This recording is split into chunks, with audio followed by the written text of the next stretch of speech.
Cold night. Homeless in town, unwanted in the country. They carry only what they could salvage the day the police arrived and turned their lives upside down. It's the hand of a government which continues to drag down its poorest people. Every wall destroyed adds another family to the list of the homeless and the destitute. These aren't thrown together illegal shacks and shelters. They were brick and concrete, permanent structures, homes, shops, businesses. And people are left to pick up the pieces after the bulldozers. This is what's left of the Nika family home in an area called Tafara, a name which means we're happy. But there's little happiness here. A simple flag is the traditional sign of a family destroyed. Lavender had lived here for years with her family. They weren't expecting the police to come. It all happened so fast. Her 2-year-old daughter, Charmaine, was inside the house.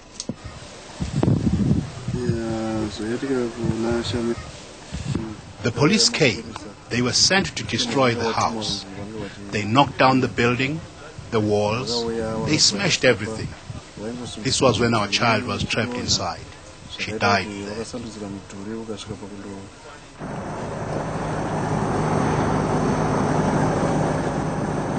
Thousands of people used to live here on the outskirts of Harare before the government moved them from their homes and sent the bulldozers in. And it hasn't stopped here.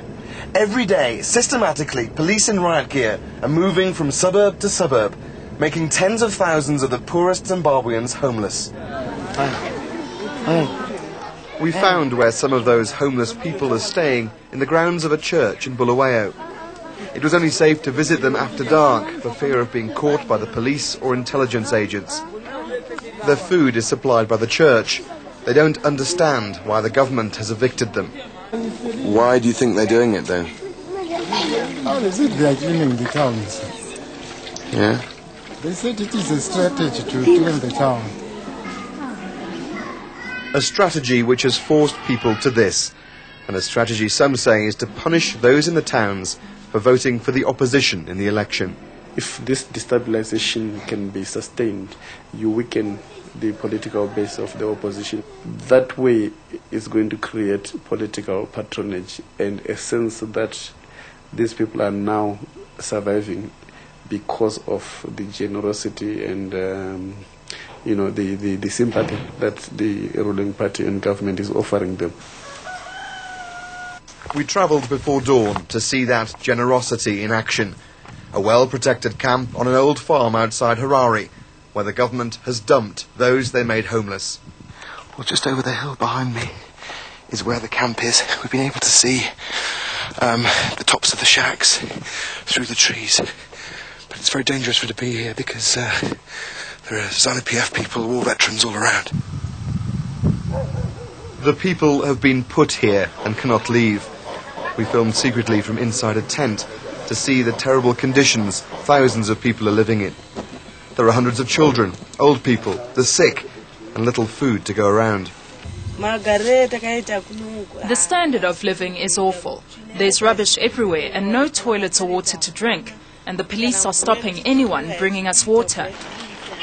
In the forced removal from town to country, more people are being brought here every day.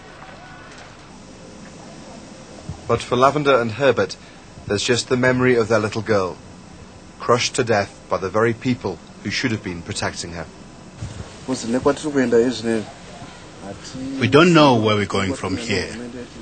As for our future, it's dark because our government has rejected us.